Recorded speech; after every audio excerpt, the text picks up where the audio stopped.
Olá, meus irmãos, que a graça e a paz do Senhor Jesus esteja com você. Estamos aqui de volta para juntos estudarmos mais uma lição da Escola Bíblica Dominical.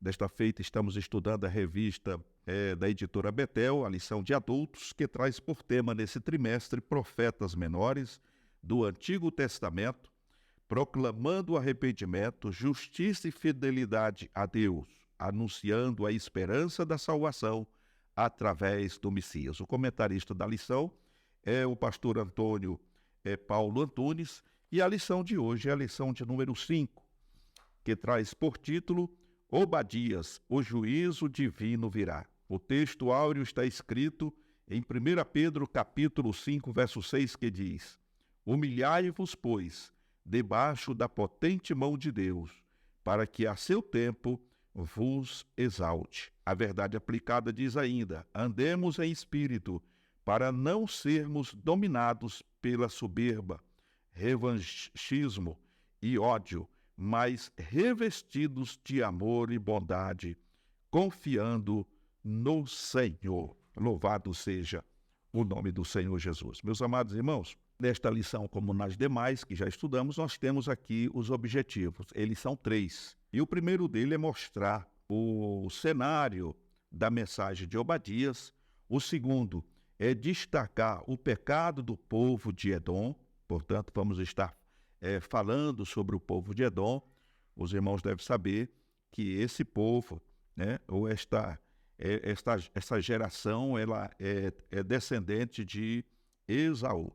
Então, nós vamos aqui no terceiro tópico, no terceiro ponto, ou mesmo o terceiro objetivo, apresentar lições de Obadias para os dias de hoje. O texto de referência está registrado em Obadias, versículo 1 até o versículo 21, que diz: Visão de Obadias. Assim diz o Senhor Jeová a respeito de Edom. Temos ouvido a pregação do Senhor, e foi enviado às nações um embaixador, dizendo: Levantai-vos e levantemo-nos contra ela para a guerra. Eis que te fiz pequeno entre as nações. Tu és muito desprezado. A soberba do teu coração te enganou, com o que habita nas fendas das rochas, na sua alta morada, que diz no seu coração: quem me derribará em terra? Se te elevares como águia e puseres o teu ninho entre as estrelas, dali te derribarei, diz o Senhor, e levantar-se-ão salvadores no monte Sião, para julgarem a montanha de Esaú, e o reino será do Senhor. Então nós vemos esse texto aonde Deus promete trazer o juízo, a punição para aquele povo, os descendentes de Esaú. A nossa oração hoje, meus amados irmãos, é para que possamos resolver os conflitos com sabedoria, oração e prática da palavra. Muitas vezes nós estamos vivendo em meio a conflitos e não queremos retroceder, mas que a nossa oração a Deus é para que Ele nos dê graça, nos dê sabedoria, para que nós possamos resolver esses conflitos com sabedoria. Louvado seja o nome do Senhor. A introdução vem dizendo, irmãos, que o livro de Obadias tem a peculiaridade de proferir suas palavras contra os edomitas, por causa do mal que causaram a Judá e Jerusalém. A mensagem de Obadias retrata a ira de Deus contra os edomitas. Nós já estudamos em lições anteriores, em outros trimestres, aonde quando o povo de Judá foi saqueado pelos inimigos, ao invés dos edomitas ajudarem, eles ficaram tranquilos, e quando tiveram oportunidade, eles foram lá e sacaram também, fizeram o saque na cidade e se alegraram com isso. Nós sabemos da história de Esaú e Jacó, e essa rivalidade, ela perdura, poderíamos dizer que perdura até hoje, porque depois de muitos e muitos anos, os descendentes de Esaú ainda tinham raiva e odiavam o povo de Jacó, os descendentes de Jacó.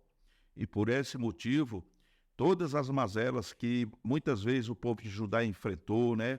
As guerras, as invasões, eles não tiveram uma mão amiga por parte dos seus parentes, né? Vamos dizer assim. Pelo contrário, eles se alegraram, fizeram festa e ainda por cima foram lá e saquearam o que sobrou. Então, agora, Deus vem tratar com essa geração, vem tratar com esse povo. E aí nós vemos aqui que o cenário da mensagem do profeta Obadias, os descendentes de Esaú hostilizavam abertamente os descendentes de Jacó, desconsiderando-os como um povo irmão. Tal comportamento suscitou a ira de Deus e, por meio do profeta, o Senhor anunciou o fim daquele povo. As palavras de Obadias a Edom foram: a soberba do teu coração te enganou.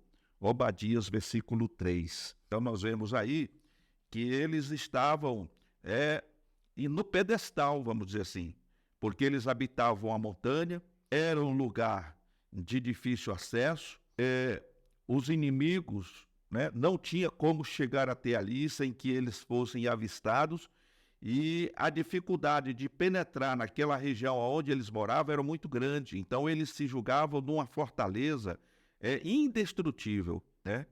E aí nós vemos no texto de referência que o Senhor falou, né, que ainda que eles fizessem a sua morada nas estrelas, o Senhor derribaria de lá. Então eles estavam achando que eles podiam todas as coisas e, na verdade, eles não podiam nada. E nós vamos ver aqui no decorrer da lição que o Senhor vai cumprir a sua palavra. Louvado seja o nome do Senhor. Então, o nome de Obadias significa servo do Senhor. Nada mais é dito a respeito dele e suas palavras revelam um pouco do profeta. Não há consenso quanto à data da sua profecia. É uma das mensagens proféticas mais difíceis de se estabelecer uma data. A título de informação, recorrendo a vários comentários sobre o livro de Obadias, quanto ao aspecto data, as opiniões chegam a variar do 9º até o 2º século antes de Cristo. Os profetas Jonas e Naum têm em comum com Obadias o fato de sua mensagem não serem direcionadas para Israel nem para Judá, e sim para a nação, uma estrangeira ou a respeito dela. Então nós vemos aqui que é mais um profeta que nós encontramos nas Escrituras. Nós vimos no caso de Amós, né, que também não descendia a linha sacerdotal, né, mas o Senhor o escolheu, o chamou para entregar uma mensagem. E diante dos questionamentos ele diz: olha, eu cuidava do gado, né? Eu cuidava da terra, eu era plantador de sicômoro, né? Então, de repente, Deus me manda entregar uma mensagem. Aí, agora nós vemos Obadias também, não se tem nenhuma informação a respeito da sua família, da onde que ele era, e sabemos que Deus o levanta e dá a ele uma mensagem, e ele vem entregar essa mensagem, não contra Israel, no caso, mas contra uma outra geração, um outro povo, né? No caso aqui, os descendentes de Esaú. Então nós vemos aqui que Obadias inicia sua profecia dizendo que recebeu uma visão da parte do Senhor a respeito de Edom. O profeta anunciou que os edomitas seriam castigados assim como outros povos inimigos do povo de Deus. Isso porque os edomitas se alegraram quando Jerusalém foi conquistada pelos babilônios. Essa postura desagradou ao Senhor, que por meio do profeta Obadias anunciou sua destruição. Embora o cerne da mensagem do profeta fosse o castigo do povo de Edom, Obadias não deixa de trazer uma mensagem de esperança ao povo de Deus. Ele discorre acerca do dia do Senhor. Nesse dia, o profeta afirma que o Senhor traria justiça contra os inimigos dele, assim como vitória para aqueles que permanecessem fiéis a Deus. Embora não haja detalhe de como será esse dia, o profeta afirma que o reino será do Senhor, numa clara mensagem de confiança e afirmação na soberania de Deus. Então, o pecado dos edomitas foi se alegrarem, fazerem festa e ainda saquear, né, o que restou de quando os babilônios, né, invadiram Jerusalém e levaram cativo todas as pessoas que estavam ali, ou seja, todas as pessoas que tinham alguma serventia. Porque pela história nós sabemos que nas invasões de Babilônia, no final ficou apenas aquelas pessoas que eram consideradas, como a gente costuma dizer hoje, né, os mendigos, as pessoas que estavam aí abaixo da linha de pobreza, que não tinham, né, os doentes, os aleijados, aquelas pessoas que não tinham nenhum tipo de serventia, né? Foi as pessoas que ficaram. Então, eles fizeram festa, porque eles acharam, né, que seria o fim de Jacó, porque Esaú tentou matar Jacó. Nós conhecemos a história, né? Ele perseguiu Jacó. No entanto, esse povo se esqueceu que lá, quando Jacó retorna, né, da casa ali do seu sogro para a sua terra, ele tem um encontro com Esaú. E ali os dois se perdoam, os dois se consertam, né? E se tornam novamente irmãos e amigos. Então, toda aquela rixa, todo aquele problema foi desfeito ali. No entanto, esses descendentes de Esaú, eles não aceitaram isso e tiveram sempre, né, o povo de Israel como seus inimigos, né? E sempre que eles tinham oportunidade, eles iam lá, né, fazer alguma coisa contra o povo. E nesse caso em particular, eles fizeram festa, né? Se alegraram quando Judá, Jerusalém, foi levada pelos babilônios, conforme vemos aqui no texto. Os estudiosos do livro acham difícil designar-lhe uma época específica. Algumas estimativas chegam a variar em torno de 6 séculos. Com toda probabilidade, Obadias, profeta que viveu antes do exílio babilônico, previu pelo espírito de profecia a condenação de Edom, o maior inimigo de Israel. Nós podemos comparar isso com Jeremias, capítulo 49, do versículo 7 a 22, e com relação a uma profecia posterior sobre o mesmo assunto, a qual contém muitas similaridades verbais com a predição que temos agora diante de nós. Um outro ponto embora o Novo Testamento não se refira diretamente a Obadias, a inimizade tradicional entre Esaú e Jacó, que subjaz a este livro, também é mencionada no Novo Testamento. Paulo refere-se à inimizade entre Esaú e Jacó em Romanos capítulo 9, versículo de 10 a 13, mas passa a lembrar da mensagem de esperança de que Deus nos dá todos os que se arrependerem de seus pecados, tanto judeus quanto gentios, e invocarem o nome do Senhor serão salvos. Romanos capítulo 10, verso de 9 a 13, e capítulo 15, do verso 7 a 12.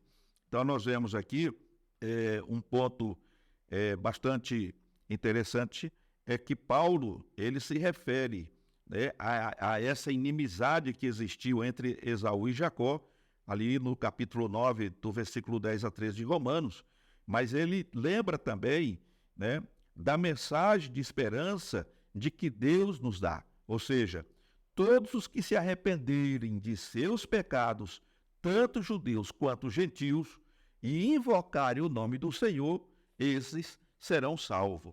Louvado seja o nome do Senhor. Então, quando a gente olha para o texto, irmãos, nós entendemos o seguinte: o povo de Esaú, ou os edomitas, no caso, eles poderiam ter alcançado a benevolência de Deus, né? Se tão somente entendesse que lá no passado foi feita uma aliança, foi renovada uma aliança que tinha sido quebrada, sim, por causa da primogenitura, né? Esaú era, por direito, né, o primogênito e, portanto, as bênçãos deveriam estar com ele. No entanto, nós sabemos a história, ele vendeu, ele não fez questão, ele era uma pessoa devassa, ele era uma pessoa do mal. E Deus atentou para Jacó. E isso foi proferido, né, à mãe deles, né, quando ela orou a Deus e pediu por que ela tinha tanta dificuldade e os meninos paravam de mexer no seu ventre. Então, ali o menor dominaria o maior, né? Então, a promessa de Deus já estava voltada porque Deus conhece a cada um de nós. Mesmo antes de sermos formados no ventre da nossa mãe, antes de eu ser formado no ventre da minha mãe, você ser formado no ventre da sua mãe, Deus já te conhecia, né? E isso é muito importante, porque Deus nos conhece, não é de ontem, irmão. Deus nos conhece por toda a eternidade. Às vezes a criança ainda nem foi gerada, mas Deus já sabe como é que vai ser. Deus conhece o passado, o presente e o futuro, porque Deus é atemporal. Então Deus sabia de tudo isso. No entanto, o que faltou aqui foi humildade, foi submissão, porque a ordem de Deus é que ele serviria a Jacó. E isso foi predito pelo próprio Isaac, né? Isaac falou que agora ele seria servo Esaú seria servo de Jacó. Louvado seja o nome do Senhor. Mas eles não aceitaram isso e fizeram essa farra, né, essa festa, mas o resultado é que eles foram riscados do mapa, viu? Eles foram riscados do mapa. Que Deus tenha misericórdia de nós. Nadaram o oceano inteiro e se acabaram na praia. Veja, irmãos, no primeiro versículo, o profeta diz que as nações estariam se levantando contra Edom. Visão de Obadias. Assim diz o Senhor Jeová a respeito de Edom. Temos ouvido a pregação do Senhor, e foi enviado às nações um embaixador, dizendo: levantai-vos e levantemo-nos contra ela para a guerra. Obadias, versículo 1. Embora por motivos diferentes, as nações que declarariam guerra a Edom estariam, na realidade, cumprindo o propósito de Deus sobre aquela nação, mesmo que desconhecesse tal fato. Com isso, fica evidente que Deus comanda a história e a conduz em direção à sua vontade final. Ninguém zomba de Deus. Deus não se deixa escarnecer. Eu já ouvi muitas vezes, e principalmente quando ainda era uma criança, um garoto, né? Os nossos ancestrais, os pastores, dizendo: irmãos, ninguém pode tocar na menina dos olhos de Deus. Ou seja, a menina dos olhos de Deus é a igreja. O inimigo pode se levantar, alguém pode se levantar contra a igreja, persegui-la, judiar dela, fazer muitas coisas ruins, mas saiba, irmão, que Deus não vai deixar essa pessoa impune, a menos que essa pessoa se arrependa, como vemos aqui no relato de Paulo, né? Que quando nós confessamos os nossos pecados, nos arrependemos dos nossos pecados e confessamos, nós alcançamos da parte de Deus a misericórdia, o perdão. Se isso não acontecer, irmãos, Deus, ele no tempo certo, ele vai trazer a punição. Veja que todas as nações que Deus usou como chicote para açoitar o povo de Israel, o seu povo, nenhum deles ficou impune. Todos eles foram punidos no tempo apropriado. E Edom se julgava, né, nessa condição de que era intocável. E ninguém ia chegar lá onde eles estavam, porque eles estavam entrincheirados, né, nas cavernas, ali dentro, nas montanhas, no alto da montanha. Ninguém conseguia subir ali sem ser avistado. Mas o Senhor, ele pregou o juízo contra aquele povo e convocou as nações. E isso aconteceu. Eles foram dizimados porque não confiaram em Deus e menosprezaram o povo de Deus. Louvado seja o nome do Senhor. Diz aqui ainda que nos versículos 1, 2, 8, 18, encontramos por 4 vezes as expressões assim diz o Senhor.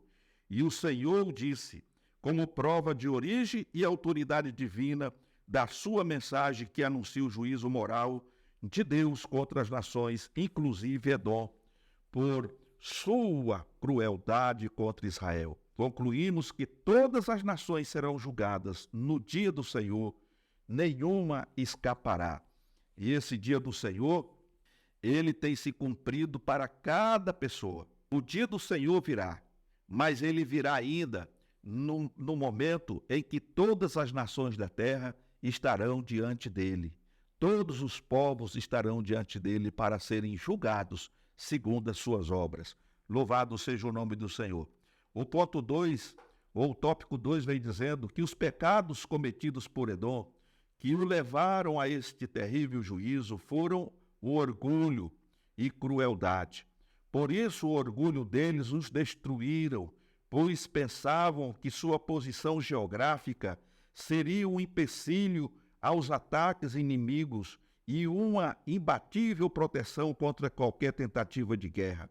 É assim que a altivez derruba pessoas, nações e líderes que se julgam incapazes de serem atingidos, conforme o versículo 3 de Obadias. Esse é um perigo muito grande, irmãos, porque muitas vezes a gente, dentro da nossa mente, a gente acha que é o mais inteligente, que é o mais sábio, que é o mais crente, que é o mais santo, que é o mais espiritual, e é um puro engano. E que a gente, na posição que está, a gente é imbatível, nada pode nos atingir, porque a gente muitas vezes se julga estar acima do bem e do mal, né?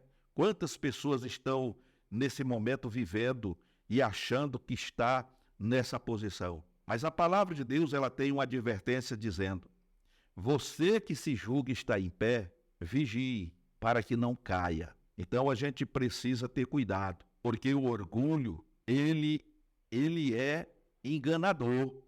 Quando você pensa que tem, não tem.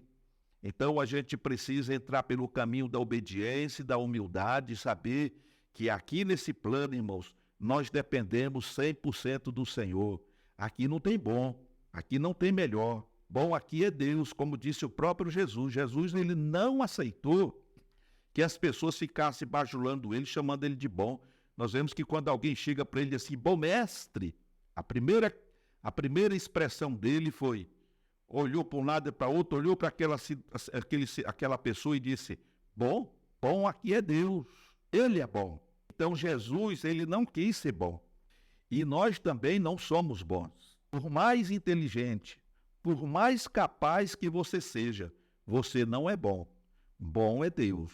E quando a gente conhece e entende isso, a gente nunca vai subir na tamanca achando que é a última bolachinha do pacote. Veja que os edomitas, eles pensavam assim, né? Quem vai fazer guerra contra nós? Quem é louco de vir aqui tentar fazer guerra contra nós?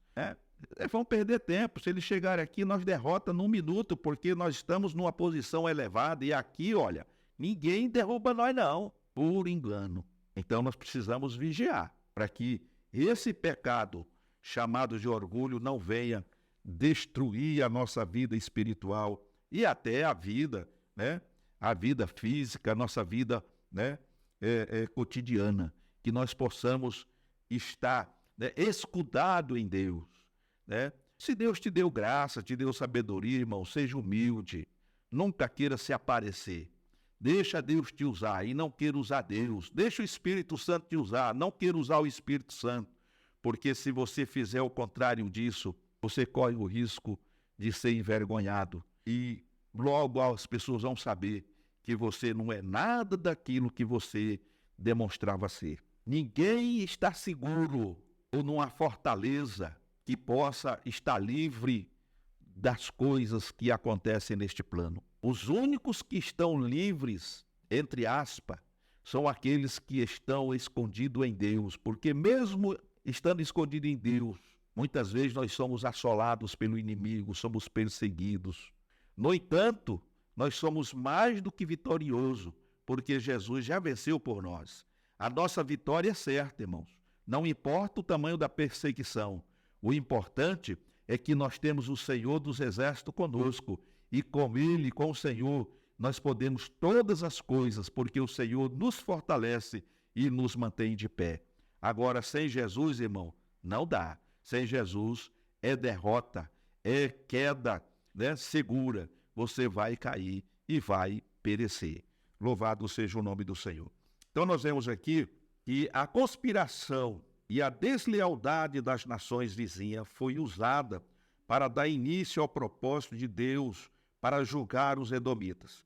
Por causa do orgulho que os cegou e a atitude de desprezo e contentamento pelo mal que chegou aos moradores de Jerusalém e Judá, povo irmão, a ira do Senhor se acendeu contra eles. Os edomitas foram exterminados como povo ao longo dos tempos. O lugar de sua habitação, antes lugar de segurança e invencibilidade, tornou-se uma das mais inóspitas da terra. A palavra de Deus é fiel e se cumpre na vida de todos, ainda que pereçam inabaláveis ou que pareçam inabaláveis em suas posições e seguros de seus recursos. Nós vemos ali o texto, quando lemos, e o Senhor disse que ainda que eles fizessem a sua morada nas estrelas, né? Se te elevares como a água, como a águia, desculpe, e puseres o teu ninho entre as estrelas, dali te derribarei, diz o Senhor. Então aí a pergunta que nós fazemos é, diante de um Deus que tem poder nos céus e na terra, Criador do universo, aonde alguém pode se esconder de Deus? Aonde alguém pode estar seguro se não estiver, né, alicerçado na rocha que é Cristo? Não tem lugar, porque em qualquer lugar que você tentar se esconder ou fazer a sua morada, ali Deus está. Então, esses edomitas, eles achavam que eram invencíveis, eles acharam que podia todas as coisas. E Deus mostrou para eles que Deus é mais, que Deus é poder. E nada se faz na terra. Você não é capaz de plantar uma semente e essa semente morrer, mas antes ela vai germinar, ela vai florir, ela vai frutificar e o fruto você come. Veja bem, Deus perdoa o pecado. Se esses edomitas tivessem voltado para Deus, tivessem esquecido o passado, não esquecer, mas deixar o passado para trás, e tivessem feito uma aliança com o povo de Judá, com o povo de Israel ali, eu tenho para mim que Deus os perdoaria, né? Se arrependesse da maldade, do mal. Mas quando a pessoa ela não se arrepende, não reconhece que é um miserável pecador diante de Deus e que ela carece da misericórdia de Deus, irmão, não adianta dizer que Deus é amor, que Deus é misericórdia, que Deus é longanimidade. Não, irmão. Tudo tem um limite. Deus, nós encontramos em vários pontos das Escrituras que Deus chegou um momento em que ele se cansou. Ele se cansou do povo quando estava atravessando o Egito, atravessando o deserto, o povo que saiu do Egito. Ele chegou a propor a Moisés destruir todo aquele povo e começar uma nova geração, né? Deus rejeitou Saul e assim por diante, irmão. Falou para o profeta Samuel, por que você ainda fica intercedendo a favor dessa pessoa se eu já determinei que eu não quero mais graça, não quero mais assunto com ele? Eu estou parafraseando aqui. Para com isso, eu já tenho outro rei e pronto, é finito, acabou, não tem conserto, não tem volta. Mas oxalá que nós possamos, através do que estamos vendo nesta lição, possamos reconhecer que somos dependentes do Senhor, nos humilhar a cada dia, nos arrepender dos nossos pecados, dos nossos erros, pedir sabedoria ao Senhor para que nunca venhamos fazer do orgulho a nossa tribuna, né? o nosso palco, né? Mas que nós possamos estar entre aqueles que buscam o Senhor com o coração quebrantado, procurando reconhecer os nossos erros, reconhecendo e nos reconciliando com aqueles a quem temos ofendido, porque essa é a oração do Pai Nosso. Perdoai os nossos pecados, ou as nossas ofensas, ou as nossas dívidas, assim como temos perdoado aos nossos devedores, aqueles que nos prejudicam, aqueles que têm pecado contra nós. Tem que ser recíproco, irmão. Você perdoa e é perdoado. Se você não perdoa, você não é perdoado. Temos que esquecer o passado. Por mais profunda foi a chaga, a ferida que se abriu dentro de você, o Senhor tem o bálsamo. Esqueça isto. Ande para frente, olhe para Jesus, o autor e consumador da tua fé, porque Ele é o justo juiz. É Ele que vai trazer a justiça para cada uma daquelas pessoas que têm perseguido você como servo de Deus, têm perseguido a igreja. Louvado seja o nome do Senhor Jesus, porque senão a derrota é certa. Deus não deixa nenhum pecador impune, mas Ele trata a cada um segundo as suas obras. Uma das armas que o adversário mais usa para derrotar a muitos é a soberba, como Ezequiel no capítulo 28, verso 2 e 9, Atos capítulo 12, verso 23, Daniel capítulo 4, 25 e 30 e muitos outros. Pois Deus abate o soberbo e exalta o humilde. Tiago capítulo 4, verso 6. A soberba dá ao homem asas como águia para viver nas alturas de sua arrogância. Porém, se esquece que Deus é sobre todas as coisas e nos dá um lembrete. Se puser o teu ninho entre as estrelas, de lá te derrubarei. Então, quer ser vitorioso? Seja humilde, porque o Senhor exalta os humildes, mas abate os exaltados. Seja humilde, irmão. Esta é uma lição de vida para nós. Nós jamais vamos chegar ao céu, irmãos, porque somos mais santos, porque somos mais crentes, porque somos mais espiritual, porque somos ofertantes, porque somos dizimistas. Nós vamos chegar ao céu pela misericórdia do Senhor, porque fomos alcançados pela graça. Nós vamos chegar ao céu mediante o nosso reconhecimento de que nós somos dependentes do Senhor, de que nós precisamos dele 24 horas por dia. Sem o Senhor, eu, você, nós não somos nada. Nós não conseguimos nem sair do lugar. Se estamos respirando, é pela bondade de Deus. Se estamos sobrevivendo hoje, é porque o Senhor nos deu esse dia para viver. Mas tudo é dele, a glória é dele, o louvor é dele, e eu, como servo do Senhor, tenho apenas que adorar ele na beleza da sua santidade. Louvado seja o nome do Senhor Jesus. Vemos ainda que, apesar do cenário devastador, segundo Obadias, no versículo 21, esse panorama seria radicalmente alterado e o curso da história tomaria novos rumos. Judá experimentaria um tempo de restauração. Portanto, diz, Deus resiste aos soberbos, dá, porém, graça aos humildes. Tiago, capítulo 4, verso 6. O profeta cita os nomes dos patriarcas para promover a esperança de que os exilados veriam as promessas cumpridas, reforçando desta maneira a fé do povo em Deus, que é fiel à sua palavra, conforme o Salmo 115 e Miqueias capítulo 7, verso 20. Esta última mensagem de Obadias 21 está de acordo com o grande e perfeito plano de Deus, também revelado ao apóstolo João. Os reinos do mundo vieram a ser do nosso Senhor e do seu Cristo, e ele reinará para todo sempre. Apocalipse capítulo 11, versículo 15. Então, todos os reinos virão a ser do Senhor. Hoje, nós sabemos que o controle do mundo está nas mãos do inimigo. E é interessante a gente lembrar que quando o Senhor Jesus ele foi levado pelo Espírito ao deserto e ficou ali jejuando por 40 dias e 40 noites, o inimigo aparece a ele. E ele usa uma expressão, e essa expressão ela não foi contestada pelo Senhor Jesus. Portanto, se cumpre o que está dizendo aqui o comentário, né? Conforme vimos a referência aqui, e o apóstolo João ele menciona isso aqui, conforme acabamos de ver. Quando o inimigo ele tenta Jesus, uma das coisas que ele oferece a Jesus é todos os reinos da terra. Olha, tudo isto te darei, se você se ajoelhar e me adorar. Então, nós vemos ali que Jesus o repreendeu, dizendo que somente a Deus adorarás e somente a ele prestarás culto. E aí, nós não vemos Jesus dizendo assim, mas quem te deu esse reino? Como é que você pode oferecer alguma coisa que você não tem?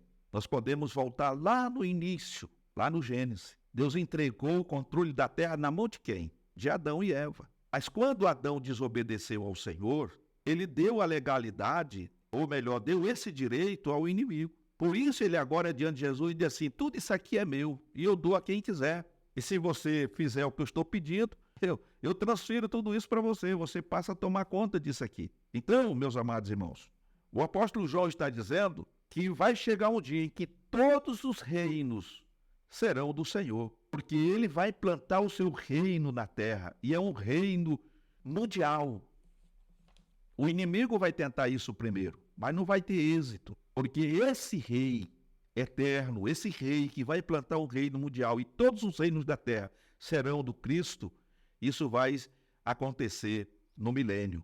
Louvado seja o nome do Senhor. Então, no momento, as pessoas estão se degladiando. E naquela época, as pessoas tomavam o reino um dos outros por meio da guerra, por meio de revolução e tantas coisas. Mas vai chegar um dia que tudo isso vai acabar, porque o Senhor vai, tomar de volta aquilo que o inimigo usurpou de Adão. E vai governar, não somente para toda a humanidade, mas principalmente para o povo de Israel, porque eles estão esperando o Messias. E a promessa diz que esse Messias que virá será um rei, e ele abaterá todos os reis da terra. E eles, o povo de Israel, nunca mais terão problema, porque esse reino não terá fim. Louvado seja o nome do Senhor. Então isso vai acontecer, e eu creio que vai acontecer muito breve. Louvado seja o nome do Senhor. O reino será do Senhor. Essas foram as últimas palavras de Obadia contra toda a arrogância, orgulho e a rebelião humana. Edom achava-se indestrutível, mas o Senhor humilhou aquela nação e restaurou Judá, que estava caída. Muitas pessoas são tentadas a achar que estão fora do alcance de Deus. Não obstante, Deus as humilhará, assim como exaltará aqueles que se humilharem diante dele. E no grande dia, ele estabelecerá seu justo governo sobre todos. Aleluia. Glória a Deus por isso. Irmãos, aqui no tópico 3, a profecia de Obadias foi uma denúncia contra o comportamento do povo de Edom, que não conseguiu restaurar um relacionamento saudável por causa do problema entre os irmãos Esaú e Jacó. A hostilidade entre os irmãos se perpetuou através das novas gerações. Embora os irmãos tenham se acertado, como nós já citamos aqui, está registrado na Gênesis capítulo 33 e verso 4, as gerações seguintes se sentiram prejudicadas e adotaram um comportamento de rejeição e rivalidade com os descendentes de Jacó. Então nós já vimos que foi exatamente isso que aconteceu. Mesmo os irmãos tendo se consertado, fizeram as pazes, se beijaram, choraram, se humilharam um diante do outro, se arrependeram do que falaram um contra o outro, porque Esaú, inclusive, mandou perseguir Jacó para matar. Então, acredito, naquele momento, o coração quebrantado, ele se arrependeu, pediu perdão do seu erro. Mas, conforme vemos aqui no comentário, e o próprio texto de Obadias nos mostra, que ficou esse ressentimento, porque eles se acharam prejudicados, porque eles poderiam ter muito mais do que eles tinham. Então, eles não aceitavam aquela situação e, por causa disso, passaram a hostilizar e se tornaram rivais do povo de Israel, o povo de Judá. Veja ainda que uma das mensagens que continua sendo relevante para os nossos dias: Edom desprezou a lei da semeadura e retribuição. Sua arrogância o enganou a tal ponto que chegou a considerar que estava acima desta lei e que, portanto, jamais seria alcançado por ela, conforme o versículo 3 de Obadias. Notemos que o Senhor revelou a causa da destruição que estava por vir, nos versículos de 10 a 14, ou seja, os atos de violência e soberba de Edom teriam consequências. Não nos deixemos enganar, pois o apóstolo Paulo também escreveu sobre este relevante assunto, enfatizando que de Deus não se zomba, conforme está registrado em Gálatas, no capítulo 6, versículo de 7 a 9. Ainda o escritor aos Hebreus também alertou sobre a justa retribuição que a desobediência recebe, conforme ele registra ali em Hebreus capítulo 2, verso 2. O fato de termos sido alcançados pela graça de Jesus Cristo não nos dispensa de servirmos ao Senhor com reverência e temor. Hebreus capítulo 12, 28 a 29. Aprendemos ainda com esta reflexão que a partir de Obadias e à luz da mensagem do Novo Testamento, a importância do arrependimento, vigilância, temor, humildade e um contínuo andar em espírito. Ou seja, nós aprendemos com Obadias que à luz da mensagem do Novo Testamento, a importância do arrependimento, vigilância e temor e humildade é um andar contínuo em espírito. Amém, meus amados irmãos? Quem anda em espírito não cumpre os desejos da carne. É o que está registrado em Gálatas. Essa lição ela é importante para nós, ela traz uma mensagem profunda no sentido de que esse texto vem nos mostrar que nós devemos deixar de lado a arrogância, o orgulho, a exaltação e nos tornarmos simples, nos tornarmos humildes, para que possamos continuar recebendo da parte de Deus as bênçãos que Ele tem nos prometido. Louvado seja o nome do Senhor. O outro sim é que sobre o dia do Senhor, Obadias, assim como os demais profetas, traz ensinamentos de que Deus exige justiça, não apenas em um futuro distante, mas também no tempo em que os acontecimentos se desenrolam contra seu povo. Porque o dia do Senhor está perto, sobre todas as nações, como tu fizeste, assim se fará contigo. A tua maldade cairá sobre a tua cabeça. O amor e a misericórdia de Deus não permitem que ele compactue com o pecado e a desobediência dos homens. O dia do Senhor é um dia de julgamento e justiça divina. Então nós vemos que, quando nós olhamos aqui para esse ponto aqui, todos aqueles que subjugaram o povo de Israel, o povo de Judá, eles tiveram a sua recompensa. Nós falamos a princípio, aqui há pouco tempo, que um dia, quando os reinos vierem a ser do Senhor, e ele vai trazer o juízo sobre todas as nações. Mas isso é fato. Mas o que nós temos que trazer em mente é que Deus ainda hoje é justiça. O dia do Senhor é hoje também. Muitas vezes você está recebendo da parte de Deus a justiça pelo ato que você praticou. Você está sendo julgado por aquilo que você fez. Então, hoje é o dia do Senhor.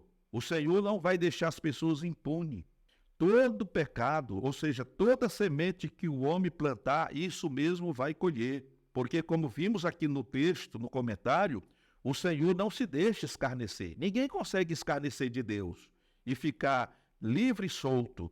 Não. No tempo certo, Deus vai trazer a punição para esta pessoa, né? Se alguém se levanta contra um servo do Senhor ou contra a igreja do Senhor, mais cedo ou mais tarde, o juízo de Deus virá sobre essas pessoas ou sobre essa nação, assim como aconteceu com os edomitas. Eles achavam que estavam, sobre o bem e o mal, que nada os alcançaria, mas foi um puro engano, porque Deus levanta nações para julgar aquele povo e destrói ele. No decorrer do tempo, todos eles desapareceram do mapa. Sumiu, acabou aquela geração. A arrogância, o orgulho, o achar que estava acima do bem e do mal, levou eles a uma destruição total. E isso pode acontecer conosco se nós não vigiarmos, porque somos filhos de Deus, porque temos o nosso nome escrito no livro da vida. Nós não podemos nos esquecer, meus irmãos, que nós estamos neste mundo. Nós temos ainda muita coisa para ser trabalhada pelo Senhor. Por mais inteligente, por mais sabedoria, por mais posição social que você tenha, não se esqueça de que você é pó, de que você é barro, de que você não tem ainda um corpo glorificado. Portanto, nós dependemos 100% do Senhor para poder viver neste mundo e pedindo graça, sabedoria ao Senhor para que nós possamos enxergar o que está à nossa frente e não nos colocarmos como esse povo, achar que somos os melhores, que somos o melhor líder, o melhor pastor, o melhor pregador, o melhor cantor, e que ao nós chega, nós abafa tudo. Não, irmãos, nós não abafamos nada, porque não temos nada, porque tudo que temos vem de Deus, e toda a glória, toda a honra tem que ser dele e para ele, e nós somos apenas vaso. Se Deus está te usando, glorifique a Deus, porque na casa de Deus há muitos vasos, e Deus pode, de um momento para o outro, desprezar você como vaso e pegar outro vaso, e você fica lá encostado, empoeirando. Cuidado, nós não somos a última bolacha do pacote. Não vamos menosprezar os nossos irmãos. Não vamos subjugar os nossos irmãos. Vamos acabar com as rivalidades. Ninguém aqui é bom. Bom é Deus, e é por Ele que nós vivemos e por meio dele que vivemos, porque sem Ele nós não podemos nada. Aleluia! Louvado seja o nome do Senhor Jesus. Temos ainda aqui na conclusão que Deus envia duras calamidades sobre aqueles que se regozijam com o sofrimento alheio. Conforme está registrado em Provérbios, no capítulo 17, verso 5 e 24 a 18, como servos de Deus, não nos alegremos pela queda de alguém, antes demonstremos nosso amor e bondade e contribuamos para recuperá-lo, conforme Marcos capítulo 13, versículo 37, 1 Coríntios capítulo 10, verso 12. Na presente reflexão, é oportuno conectarmos o alerta de Obadias exposto nesse subtópico com a mensagem de Jesus Cristo em Mateus capítulo 5, 43 a 48. Para tanto, precisamos cultivar o andar em espírito. Amém, irmãos? Quantas vezes o irmão cai em transgressão? Ninguém é passivo de errar, irmão.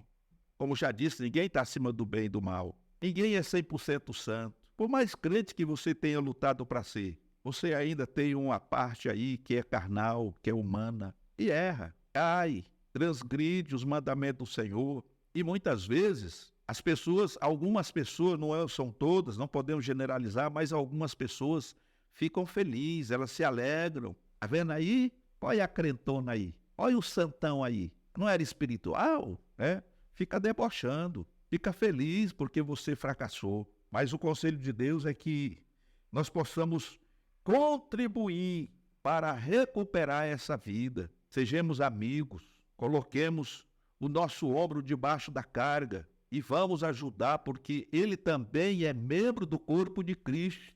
Falhar, todos falham. Quantas vezes você já falhou? Da hora que amanheceu até agora, de repente você já cometeu algumas falhas. Mas você está de pé porque a misericórdia do Senhor tem te sustentado. Portanto, não se alegre, não fique feliz, mas é momento de tristeza, de choro, quando nós vemos um irmão ou irmã fracassar na fé. Vamos trabalhar para resgatar essa alma. Não foi isso que Jesus fez quando ele conta a parábola, né, do bom pastor, que ao conferir as suas ovelhas e percebendo que ali não estava faltando uma, ele deixa as 99 e vai em busca da que se desgarrou? Essa é a função da igreja, essa é a função do ministério, essa é a função individual de cada crente. Você que senta aí do lado de um irmão, de uma irmã, de repente você percebe que ela não está participando do culto. Preste atenção, no outro culto ela não vem. Se você conhece, sabe onde mora, vai atrás. Ô irmão, estou sentindo a sua falta, você sentava ali do meu lado, o que está acontecendo?